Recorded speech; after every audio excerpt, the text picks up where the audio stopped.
आज अप्रैल 30, 2024 दिव्या शिक्षाश्रम सुंदर नगर मंडी डिस्ट्रिक्ट हिमाचल प्रदेश में चल रही 10 दिवसीय शिविर का चौथा दिन अंतिम सत्र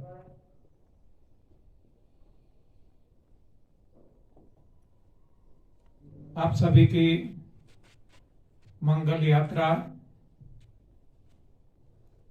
प्रभु कृपा से बहुत ही अच्छी तरह से आगे बढ़ रही है।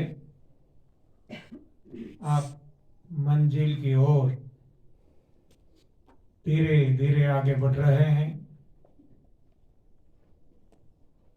ज्यादातर आप सभी का आज निर्जल उपवास है।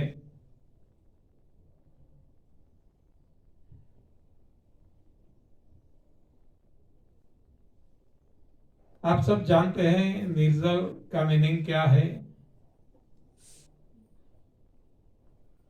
लेकिन कोई कोई लोग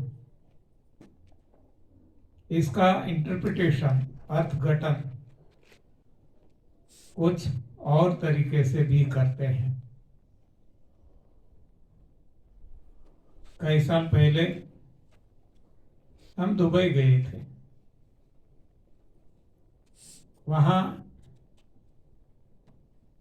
ऐसा सेमिनार चलता था।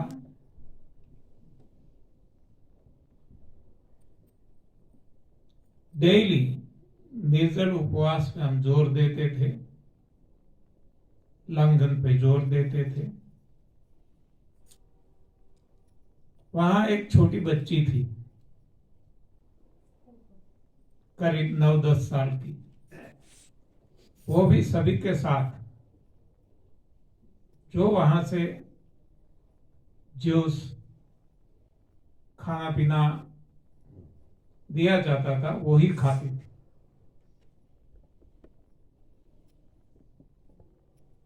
एक दिन ऐसा सभी ने निर्जल उपवास रखा। कोई कोई लोग थे जो नहीं रख पाए, तो ये भी बच्ची इनके साथ जूस पीती थी। सब कुछ जो दिया जाता था, फल सलाद व्यंजन बना के रेसिपी, वो खाती थी। रात को उसने सभी को बताया कि आज मेरा निर्जल उपवास है। लोग चौंक गए कि हमारे सामने आप खा रही है और कहती है निर्जल उपवास है।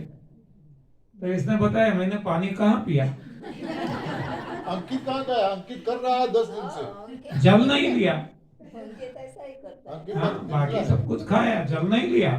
एक घूंट भी नहीं पिया, एक बूंद भी नहीं पिया। तो ऐसे ऐसे भी लोग होते हैं। हाँ, अपने अपने तरीके से अर्थ निकाल लेते हैं।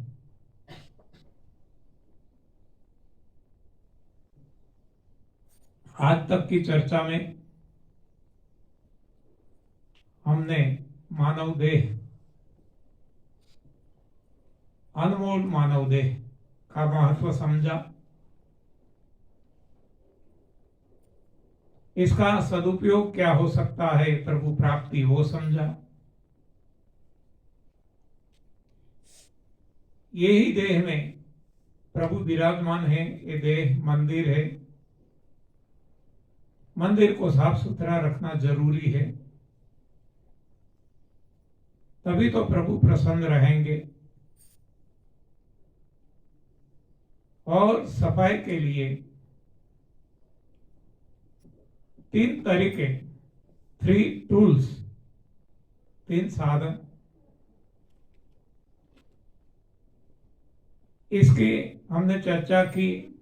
इसमें आज जो हमारी चर्चा चल रही है वो है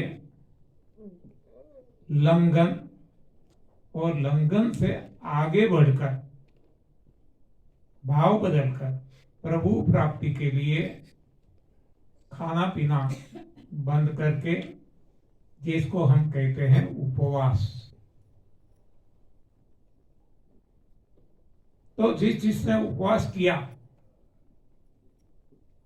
इससे हम समझेंगे कि उपवास कैसे हो सकता है, कैसे करना चाहिए। उपवास किया हमारे पूर्वज मनु महाराज, शत्रुपा माता जी ने उपवास किया, माता पार्वती जी ने उपवास किया, ध्रुव जी ने, और बहुत सारे तपस्वियों ने। तो यहां एक बात समझ में आती है कि मनु शत्रुपा जी, माता पार्वती जी और ध्रुव जी, तीनों ने, वैसे चारों ने संसार छोड़ दिया, अपना परिवार छोड़ दिया, राजपाट छोड़ दिया और जंगल में चले गए। यानी कि संसार छोड़ के संन्यास ले लिया।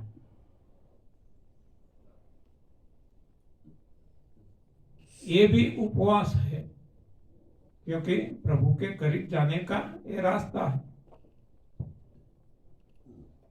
अब वहां जाकर उन्होंने प्रभु की भक्ति शुरू की, लेकिन देखा कि भक्ति में मन नहीं लगता, ध्यान नहीं लगता, और भक्ति के लिए समय ही नहीं बचता, क्योंकि वहां तो खाना पीना रेडीमेड मिल जाता था, समय समय पे अपने आप हुक्म करने से भी आ जाता था। यहाँ किसको हुक्म करे, किसको ऑर्डर करे, किसको आदेश करे। यहाँ तो खुद अपना भोजन ढूंढने के लिए निकलना पड़ता था, समय इसमें जाता था, परिश्रम भी करना पड़ता था। तो भोजन ढूंढने में, तोड़ के जमीन से निकाल के लाने में, खाने में, पचाने में, बचा हुआ निकालने में, सारा समय इसमें ही बीत जाता था। प्रभु भक्ति के लिए कोई समय ही नहीं बचता था। तब वे हैरान हो गए कि हम तो आए थे प्रभु भक्ति के लिए, लेकिन यहाँ तो बिल्कुल समय ही नहीं बचता। तब उन्होंने सोचा कि हमारा समय कहाँ ज्यादा से ज्यादा खर्च हो रहा है, बर्बाद हो रहा है। तब खुद को पता चला कि तो सबसे भारी भोजन है पचने में, ये सबसे ज्यादा समय ले लेता है। जमीन से जो निकालते हैं कंद और मूल, वहीं भी ज्यादा समय, शक्ति, और इसको खाने में, पचाने में मल भी ज्यादा बनता है, इसको निकालने में सभी तरीके से अपनी समय, शक्ति ज्यादा बर्बाद होती है कंद में और मूल में। तो उन्होंने सबसे पहले कंद का त्याग किया। देखो, उनकी जो आयु थी बहुत लंबी थी, लाखों सालों में, शायद करोड़ों में। तो परसेंटेज वाइज देखा जाए तो 1000-10,000 साल उनके लिए कुछ भी नहीं था। तो 1000-1000 साल, कहीं 10,000 साल उन्होंने एक एक भोजन छोड़ने में बिताया,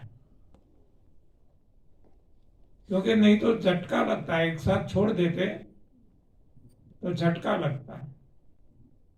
धीरे धीरे छोड़ने की प्रयास किया, कोशिश की।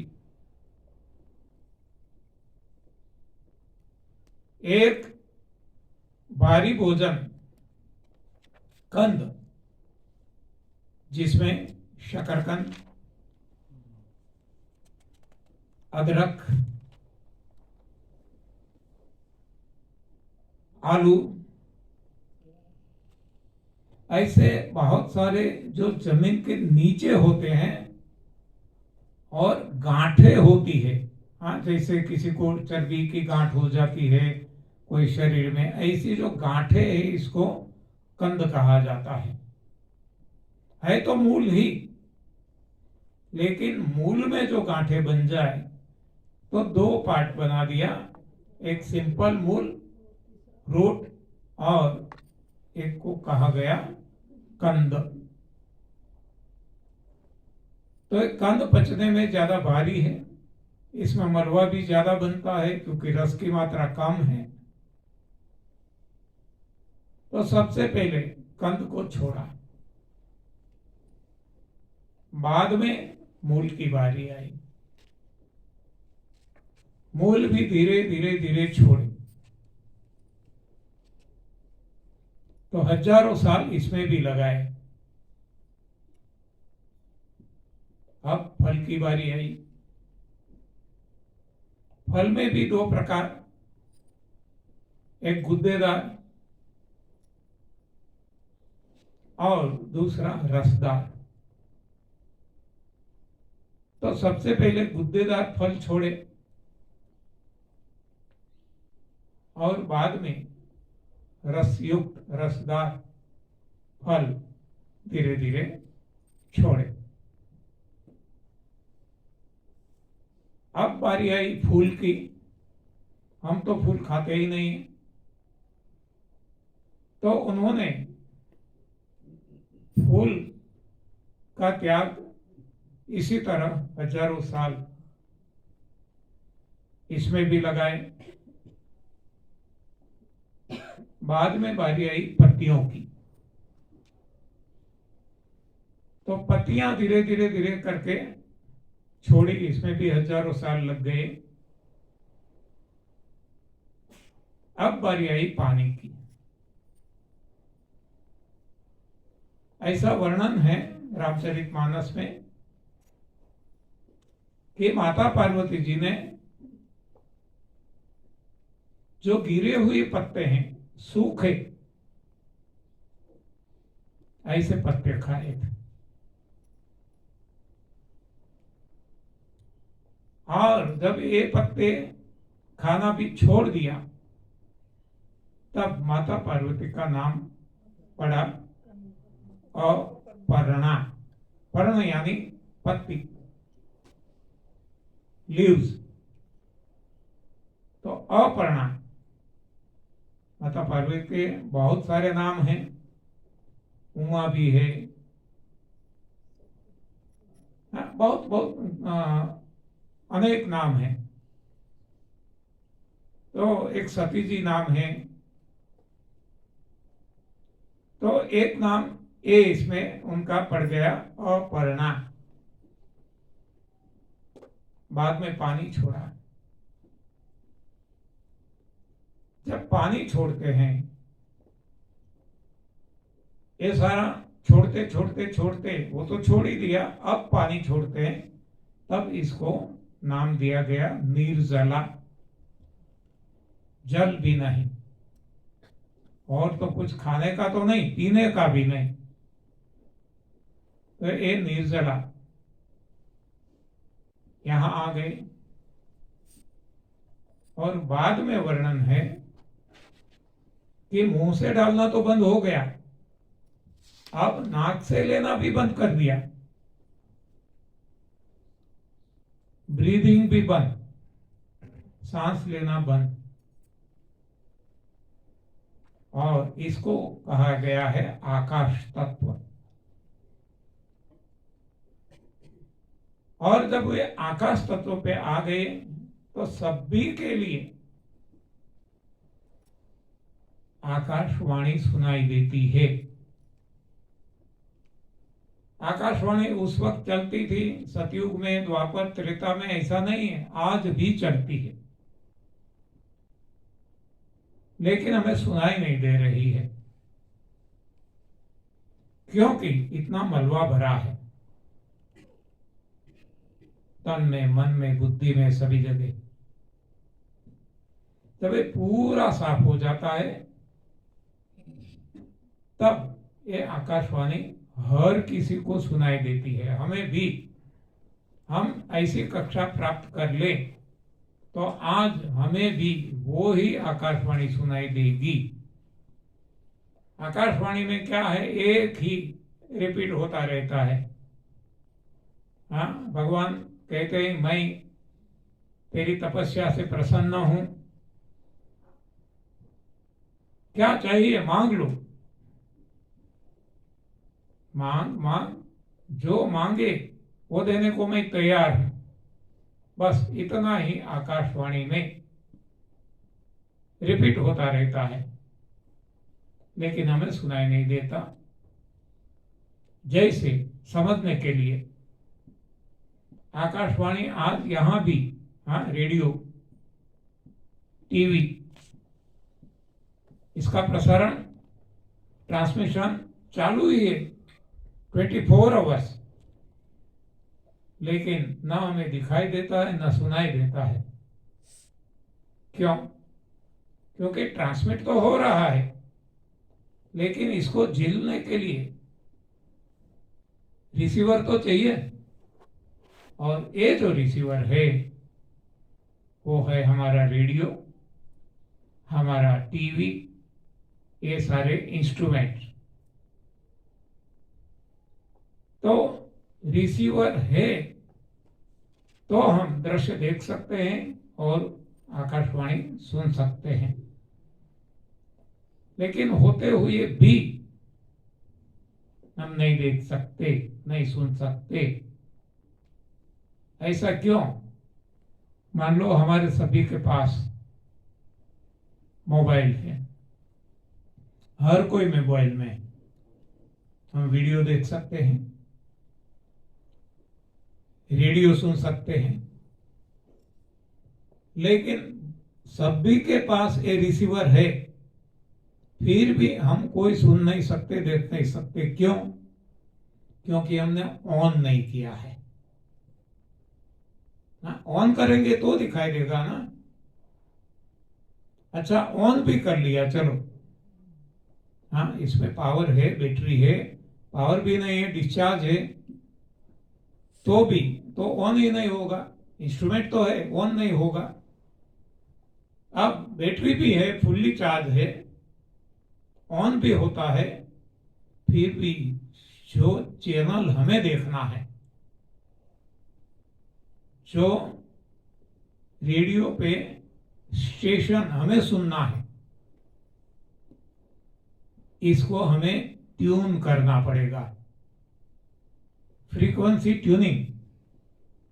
अदरवाइज जो हमें देखना है नहीं देख पाएंगे, सुनना है नहीं सुन पाएंगे। ये सिंपल टू अंडरस्टैंड, ऐसा ही है, ये हमारा रिसीवर है। और ट्रांसमिशन तो 24 आवर्स प्रभु का चालू है, जिसको आकाशवाणी कहते हैं। हाँ, इसको सुन भी सकते हैं, देख भी सकते हैं। श्रीमद् भगवत गीता में हम देखते हैं ना, हाँ, वो देखते हैं, कहते हैं, हाँ, लाइव स्टोरी को धृतराष्ट्र को संजय बताते हैं।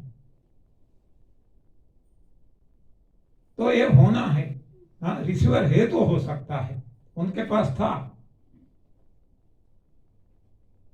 तो वो देख भी सकते थे, सुन भी सकते थे टीवी की तरह। और जिसके पास टीवी नहीं है वो केवल सुन सकते हैं रेडियो की तरह। तो इसके लिए इतनी कंडीशन फुलफिल होना जरूरी है। रिसीवर होना,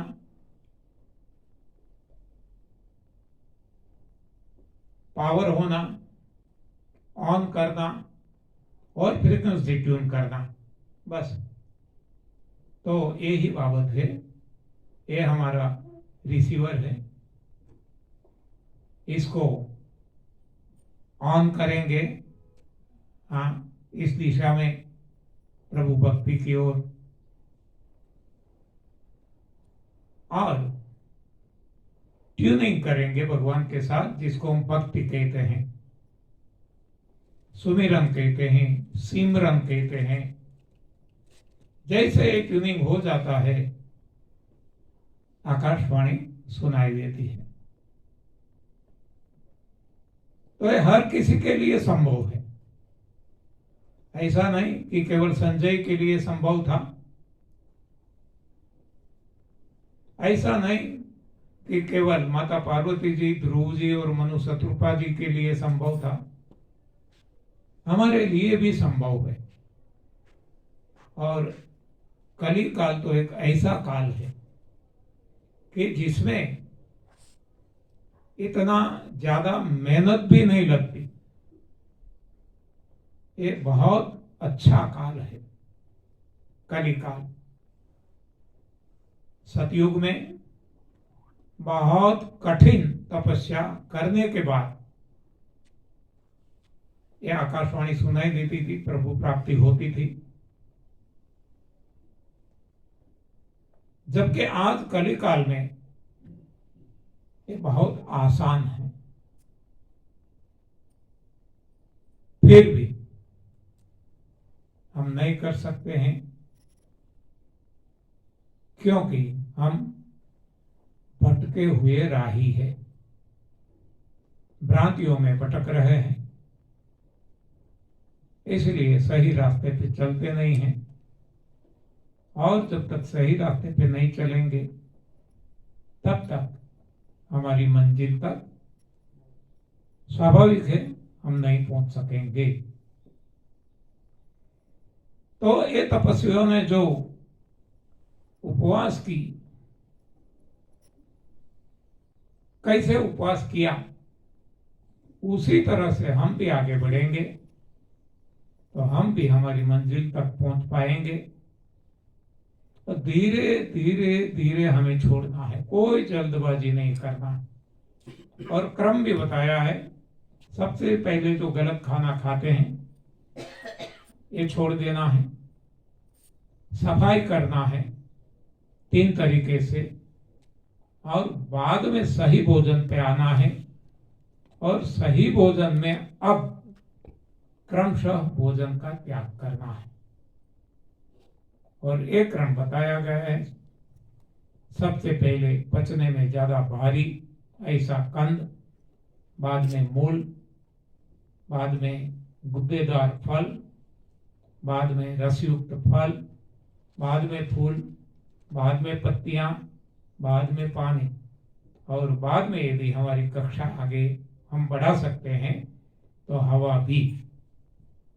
तो एक क्रम दिया गया है। इसमें जितना समय लगे, जल्दबाजी नहीं करना है। जल्दबाजी करेंगे तो खरगोश और कछुआ की जो एक स्टोरी है, इस तरह हम थक जाएंगे, रुक जाएंगे और हमारी मंजिल तक नहीं पहुंचेंगे। और कछुआ की तरह आगे बढ़ेंगे तो हम हमारी मंजिल तक पहुंच सकेंगे।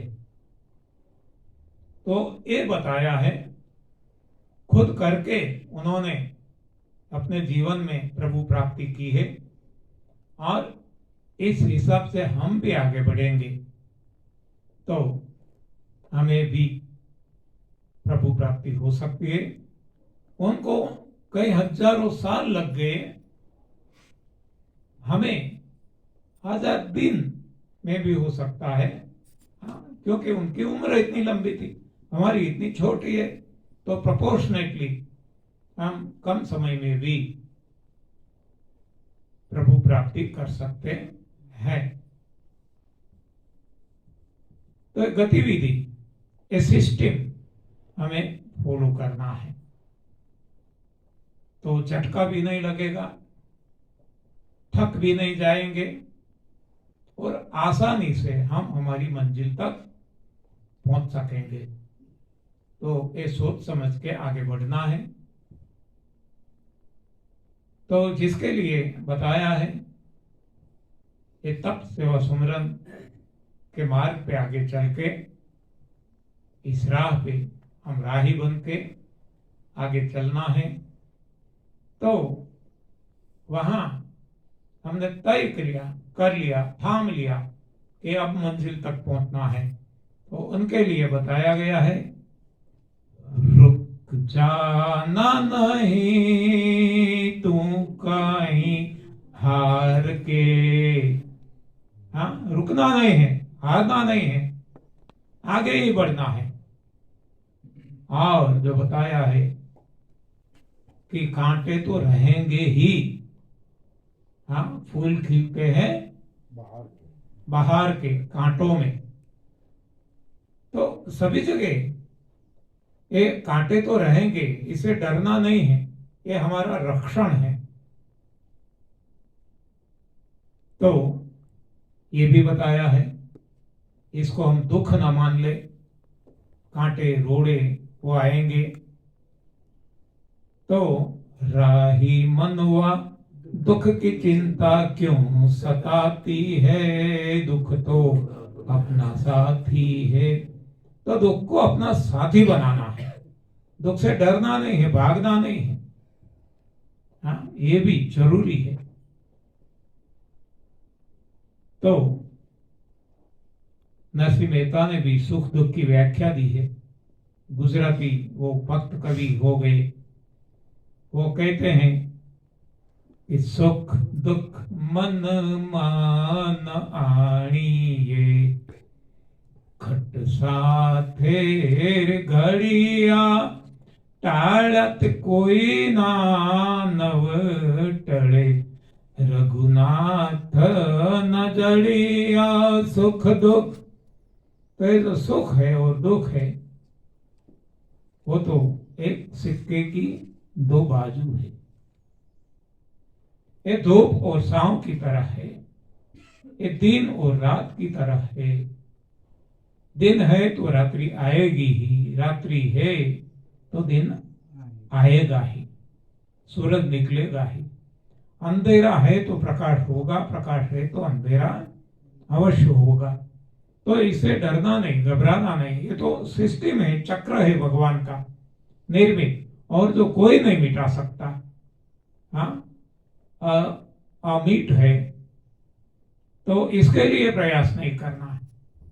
प्रयास जो करना है, हम ये प्रयास करते हैं, सुख को लेने का प्रयास करते हैं, दुखों को हटाने का प्रयास करते हैं, और इसमें ही सारा जीवन हमारा बर्बाद होता रहता है, क्योंकि ये अटल है। हाँ, ये कभी भगवान की सिस्टम है, इसको तोड़ नहीं सकते। तो हमें प्रयास करना है, तो क्या करना है? आनंद, सुख दुख नहीं, आनंद। आनंद एक ऐसा है कि जिसमें न धूप है, न छांव है, न अंधेरा है, न प्रकाश है, न टाइडल वेव्स की तरह हो तरंगे हैं, न कम होती है न ज्यादा होती है, नितांत एक सा रहता है। इसको कहते हैं अखंड आनंद। तो ऐसे अखंड आनंद की हमें प्राप्ति करनी है, निज आनंद, निजानंद की प्राप्ति करनी है। तो ये होगा तप सेवा सुमिरन के मार्ग पे जब आगे बढ़ेंगे और हमारी स्थिति ऐसी आ जाएगी अपने आप कि अब चाहे कितना भी दुख, हम डिगेंगे नहीं, चाहे कितना भी सुख हम छकेंगे नहीं। हाँ, एक साथ कितना भी मिल गया प्रभु मर्जी, कितना भी चल गया प्रभु मर्जी। हाँ, कोई फर्क नहीं पड़ेगा। इसको आनंद कहते हैं। निजानंद, सहजानंद, मुक्तानंद, प्रेमानंद, अखंड आनंद। ऐसी स्थिति को स्थित प्रज्ञ अवस्था श्रीमद् भगवद गीता में कहा गया है। तो ऐसी स्थित प्रज्ञ अवस्था हमें पाना है। ऐसी स्थिति जब हमारी आ जाएगी तब जो भी होता रहे सारे ब्रह्मांड में हमें कोई फर्क पड़ने वाला नहीं है। जो भी है ना, उलट फेर हो जाए, जो भी हो जाए, हमारा एक ही जवान बेटा है, मौत हो जाए, हमें कोई फर्क नहीं पड़ेगा। पत्नी चली जाए, पति चला जाए, हाँ, कोई भी कुछ भी, कोई फर्क नहीं पड़ेगा। ना दुख होगा, ना वियोग होगा। वियोग का दुख भी नहीं होगा। और ये कब हो सकता है? जो हमने पहले भी बात की थी, वो है बहु रोग वियोग नहीं लोग है एक, बहुदंग निरादर के फल एक। ये रोग वियोग के दुख ये कब होते हैं? जब हम बहुदंग यानी भगवान प्रभु परमात्मा का निरादर करते हैं। लेकिन जब आदर करने लगते हैं तब हमारी स्थिति स्थिर प्रज्ञ हो जाती है। अब हमें कोई फर्क नहीं पड़ता, जो भी होना है होता रहे। और ये भी तुलसीदास जी ने श्री रामचरितमानस में बताया है कि हो ही सोई जो राम रची राखा, हो ही सोई जो राम रची राखा, को करी तर्क बढ़ावे शाखा। वो ही होता है जो भगवान चाहते हैं। तो फिर तर्क करके हम क्यों दुखी होते हैं? कोई तर्क नहीं, जो भी है प्रभु मर्जी, बराबर ही है। ना खराब है ना अच्छा है, ना बुरा है ना अच्छा है, जो भी है प्रभु मर्जी। ऐसी स्थिति आ जाएगी और जीवन में जो आनंद आएगा, देखो सुख नहीं आनंद, सुख आया तो चला जाएगा, आनंद कभी जाने वाला नहीं है। तो ऐसी स्थिति ये तप सेवा सुमिरन के मार्ग पे चलते हमें मिल सकती है। इसलिए हमें प्रयास करना है कि इसी मार्ग पे आगे बढ़े। और जो मैंने बताया कि एक केवल तप सेवा सुमिरन ऐसा नहीं है, हर कोई ग्रंथ में बिलक बिलक नाम दिए हैं, सभी का अर्थ तो एक ही है। गीता जी में तपदान यज्ञ बताया है, बाइबल में फास्टिंग चैरिटी प्रेयर बताया है, कुरान में रोजा जकात नमाज बताया है, गुरु ग्रंथ साहिब में उपवास 10 बंद सिमरन बताया है। एक ही है, कोई फर्क नहीं। तो इस मार्ग पे आगे चलते हमें ऐसी स्थिति प्राप्त हो जाएगी कि अब गुजराती में बताया है कि मेरू तो डगे पण जे ना मन डगे नहीं पान भाई। भले भागीरे पड़े ब्रह्मांड जी, मेरू रे डगे रे जना मन ना डगे पानबाई भागी रे पड़े रे ब्रह्मांड जी आशा ने तृष्णा बे નથી જનાયુર મારે આશા ને તૃષ્ણા બે નથી જનાયુર મારે સોઈ હરિજનના પ્રમાણ जी मेरू पर्वत जिसे हम अड़िग मानते हैं अड़ग वो चाहे हिल जाए मगर हमारा मन न डिगे वही सच्चा हरिजन है हरिजन यानी भगवान का भक्त मनोबल मक्कम और अब तो मैंने आसान रास्ता बता दिया ना हाँ अब डिगने वाला नहीं है हाँ न आशा न तृष्णा सच में ये रास्ते पे चलने से क्या कुछ नहीं मिलता क्या कुछ नहीं मिलता तो ये संसार को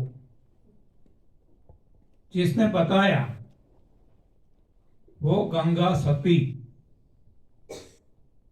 टोटली अनपढ़ कभी स्कूल नहीं गई और आप सुनते हैं कितने सारे पद है उनके अनगिनत एक एक पद पे पढ़े लिखे लोग पीएचडी करते हैं फिर भी पा नहीं सकते तो आप समझ सकते हैं कि ज्ञानी कौन पढ़ा लिखा या अनपढ़ हाँ तो ये गंगा सती जो है वो किसको ये सब कुछ बताती है अपनी जो बहू है पुत्रवधु पानबाई नाम था तो ये पानबाई कौन है हम सब हमें वो सब कुछ समझाती है ऐसे कहें तो जैसे कुरुक्षेत्र के मैदान में अर्जुन को भगवान जो कहते हैं वैसा है यहां है तो वहां अर्जुन कौन है हम अर्जित करने वाला हम सब अर्जित करने वाले हैं कुछ पाने के लिए और जो हमें बताते हैं वो प्रभु है श्री कृष्ण है तो जिसको प्रभु प्राप्ति हो गई वो समाज को देते रहते हैं वो चाहे नरसिंह मेहता हो चाहे गंगा सती हो चाहे तुलसीदास जी हो चाहे संत कबीर हो चाहे महावीर स्वामी हो बुद्ध भगवान हो जिसने प्रभु प्राप्ति की सभी ने एक ही बात बताई है एक ही हाँ सभी का मीनिंग एक ही है आप देख लेना अपने अपने ढंग से बताते हैं लेकिन कहना का तात्पर्य एक है देखो हम सब पढ़े हैं फिजिक्स पढ़े हैं केमिस्ट्री पढ़े हैं कोई हिंदी भाषा इंग्लिश गुजराती कोई एक सब्जेक्ट ले ले तो सिखाने वाले जो टीचर है वो एक ही सिलेबस सिखाता है एक बुक में जो लिखा है वो ही सिखाते हैं लेकिन सिखाने की जो अपनी अपनी प्रेजेंटेशन वो हर किसी के अलग अलग रहती है कोई एग्जाम्पल्स देते हैं ऐसे वैसे और आसानी से समझा देते हैं तो उसी तरह जो परम तत्व है वो तो एक ही है समझाने के लिए समय और संजोगों के अनुसार हर किसी ने समझाया है तो जैसे हमने रोग के बारे में देखा कि रोग चाहे कितने भी हो, कारण एक ही है, निवारण एक ही है।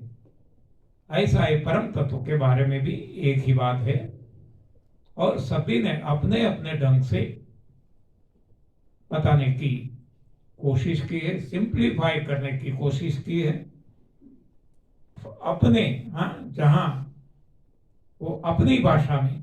तुलसीदास जी ने जो बताया, ये ना संस्कृत है, ना हिंदी है, ना गुजराती है, अपनी भाषा है, जहां वो थे अपनी मातृभाषा में समझाया। तो हर किसी ने इसी तरह, वाल्मीकि जी ने भी संस्कृत में समझाया, जिसने समय और स्थल और काल के हिसाब से हर किसी ने समझाने की कोशिश की है। जो खुद को समझ में आया, ये लोगों को देने की कोशिश की है। तो हम खुद को अर्जुन भी कह सकते हैं, हम खुद को पानभाई भी समझ सकते हैं, और बहुत सारे कथाकार, काकभूषुंडी जी, गरुड़ जी, हम खुद को गरुड़ जी भी कह सकते हैं। तो जो कुछ लेने वाला है, तो हम रिसीवर है, और जो देने वाला है वो ट्रांसमीटर है। तो हमें रिसीविंग कैपेसिटी होना चाहिए। हम देखते हैं कई बार हमारे पास बहुत सारे लोग सारे विश्व से आते हैं,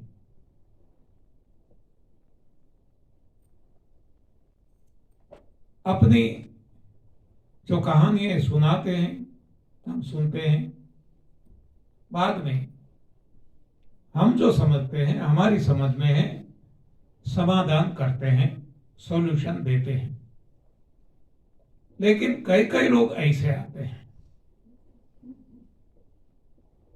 कि जो हमें ही सुनाते रहते हैं, हमारी सुनते ही नहीं है। हाँ, तो फिर वो खुद को जो भी मानते हैं और हम सुनते रहते हैं, तो उनका कल्याण नहीं होता है, क्योंकि वो लेने को तैयार ही नहीं है। हाँ, वो ऐसा कुछ मानते हैं कि हम ही देने के अधिकारी हैं। कोई बात नहीं। तो हमें रिसीवर बनना है। श्रीमद् भगवद गीता में भी अर्जुन को भगवान ने यही बात समझाई है कि बी रिसीवर। हाँ, जिसके पास कुछ लेने के लिए जाओ, निष्कपट होके जाओ, उनकी सेवा करो। हाँ, जो जिसने भी गीता जी का पठन किया होगा उनको पता होगा, अंत में ये भगवान ने बताया है। पहले तो सारे सवालों के जवाब दिए, अपनी ओर से कुछ भी नहीं बताया। अंत में भगवान बताते हैं कि लेने के लिए जब जाते हो तब रिसीवर बन के जाओ, खाली होके जाओ, निष्कपट होके जाओ, सेवा करो, तब कुछ मिलेगा। तो बहुत सारी बातें और एकदम सरल सब कुछ बताया गया है, लेकिन एक कब उतरेगा जब हम रिसीवर बनेंगे, खाली बनेंगे। एक स्टोरी आपने सुनी होगी, बहुत बड़ा साइंटिस्ट एक बहुत बड़े उस समय के संत के पास गए।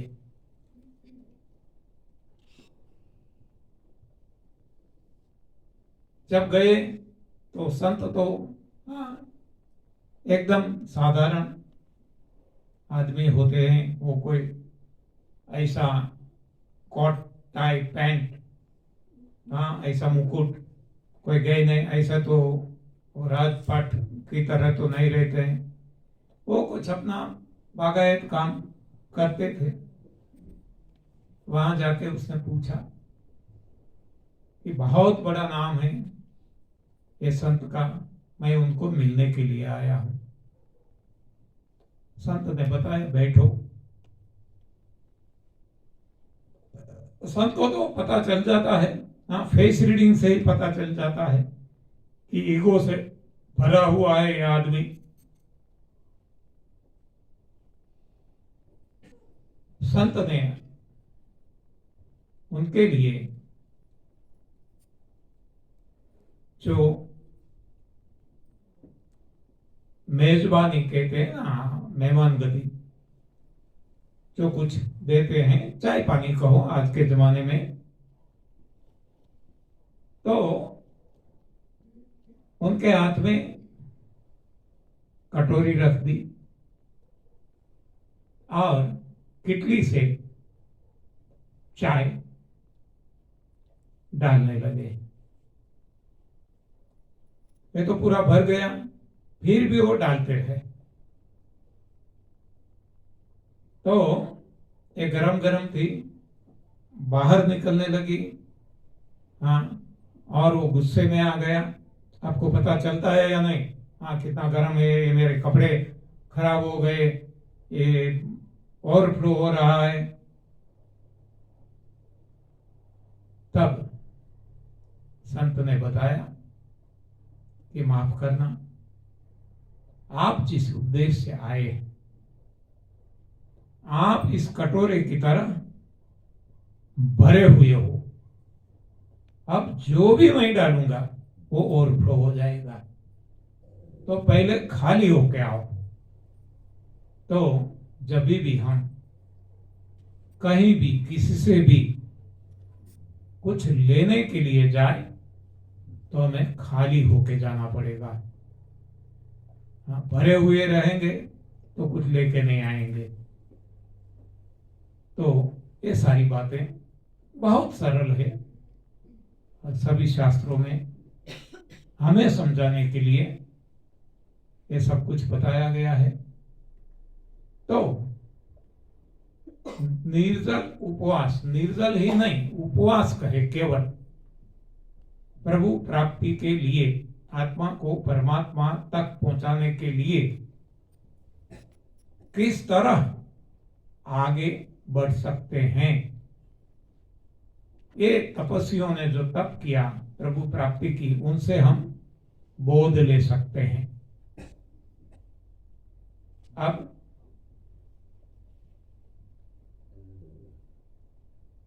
श्री रामचरितमानस में तो ऐसा बताया है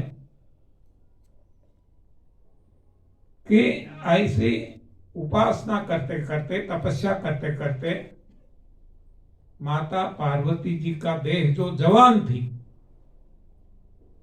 एकदम दुबला पतला हो गया। कैसा, ये भी लिखा है, केवल हड्डियां और स्किन, चमड़ी, मांस रहा ही नहीं। यहां तो थोड़ा सा वजन कम हो जाता है तो हाँ, ओ माय गॉड, हाँ, लोग हमें ये कहते हैं, हाँ, बुढ़ी हो गई, बुढ़ा हो गया, ये चमड़ी लटक गई, ये बंद करो। हाँ, इसमें आ जाएंगे तो ये हमारा काम नहीं है। तो यहाँ कुछ तो लोग कहेंगे, लोगों का काम है कहना, छोड़ो बेकार की बातों को, कहीं बीत न जाए रहना। समय ना बीत जाए हमारा अनमोल जो हमें मिला है प्रभु भक्ति के लिए। हाँ, ऐसी फालतू फिजूल की बातें सुन सुनकर हाँ, हम पीछे हट जाएंगे, किसी का सुनना नहीं है। सबसे बड़ा रोग क्या कहेंगे लोग, हाँ, तो ऐसा रूप में हमें फंसना नहीं है, भटकना नहीं है, हमें तो आगे ही बढ़ते रहना है। तो ये तरीका है माता पार्वती जी हाँ, रुष्ट पुष्ट थी, जवान थी, और पर्वत राजा की पुत्री थी, कोई कमी नहीं थी। स्वाभाविक है यहां आकर तपस्या करते इतनी, हाँ, स्पष्ट वहां लिखा है कि केवल हड्डियां, श्रीमद राजचंद्र जी का फोटो जिसने देखा होगा मालूम होगा, केवल हड्डियां, ऐसा उनका भी शरीर हो गया। लेकिन जैसे ही आकाशवाणी सुनाई दी, तुरंत जैसे घर से आई थी वैसे रुष्पुष हो गई। हाँ, ऐसा रामचरितमानस में लिखा है। लेकिन उनकी स्थिति ऐसी थी, मनोस्थिति ऐसी थी कि बस जो भी हो जाए। कितनी कसौटी आई, ये जो आप सुनेंगे या तो पढ़ेंगे पता चलेगा। बहुत सारे ऋषि मुनि आए, उनकी कठिन कसौटी की। हाँ, नारद जी तो ऐसे सबके घर तुड़वाते हैं, ये वो सब कुछ, लेकिन वो अडिग रही। तो ऐसी मानसिक स्थिति है, तो दुबला एकदम तुरंत रुष्ट-पुष्ट हो जाती है। देखो, खाने पीने की जरूरत नहीं पड़ती। हम मानते हैं खाएंगे तो ही मसल बनेंगे, वजन बढ़ेगा, ऐसा कुछ भी नहीं। आपके सामने है आनंदी माँ, उसने आपका उनका खुद का अनुभव भी सुनाया होगा। वजन बढ़ाने के लिए कुछ जरूरी नहीं है, लेकिन वजन से क्या करना है? बढ़ाना है तो भजन बढ़ाना है, प्रभु भजन बढ़ाना है। और हम वजन के पीछे पड़े हैं। हमारा वजन कम हो गया, कम हो गया।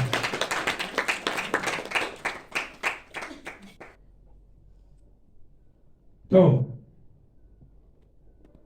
जितनी हमें भगवान पे ज्यादा भरोसा, भगवान हमारा ख्याल रखते हैं, तो यहां भी वजन अपने आप बढ़ेगा। बढ़े ना बढ़े इसकी चिंता हमें नहीं करनी, बढ़ेगा अवश्य। लेकिन इसमें मन को नहीं रखना है, मन को तो प्रभु भजन में लगाना है, वजन में नहीं। हम वजन की चिंता करते रहे तो और कम होता जाता है।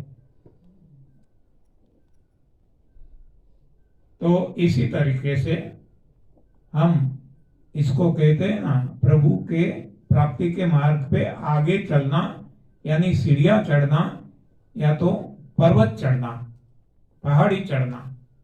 तो ये धीरे धीरे धीरे चढ़ना है। अब प्रभु प्राप्ति हो गई, जिसको प्रभु प्राप्ति हो गई उनको अब उतरना ही नहीं है। लेकिन जब तक ये नहीं होगी हमें उतरना पड़ेगा, यानी कि हम नॉर्मल रूटीन पे आएंगे। तो उपवास छोड़ने में भी बहुत ख्याल रखना है, करने में तो रखना ही है, लेकिन इससे भी ज्यादा छोड़ने में रखना है। इसलिए किसी ने बताया है, अनुभवी जो है उन्होंने, कि उपवास तो हर कोई कर लेता है, लेकिन उपवास छोड़ना वो समझदारी का काम है, नहीं तो नुकसान हो सकता है। हाँ, पति पत्नी के बीच मैं तू हो गया तो भी नहीं खाना है, चलो हो गया उपवास, जिसको हम फास्टिंग उपवास कहते हैं। उपवास नहीं है सही में। 3 दिन मेरा हुआ था। तो ऐसे तो हो जाता है, और इसको उपवास भी नहीं कहा जाता। उपवास तो प्रभु प्राप्ति, प्रभु भक्ति, प्रभु में खो जाना, ये उपवास है। तो अब हमने जो खाना पीना छोड़ा, अब हमें नॉर्मल रूटीन पे आना है, वापिस लौटना है।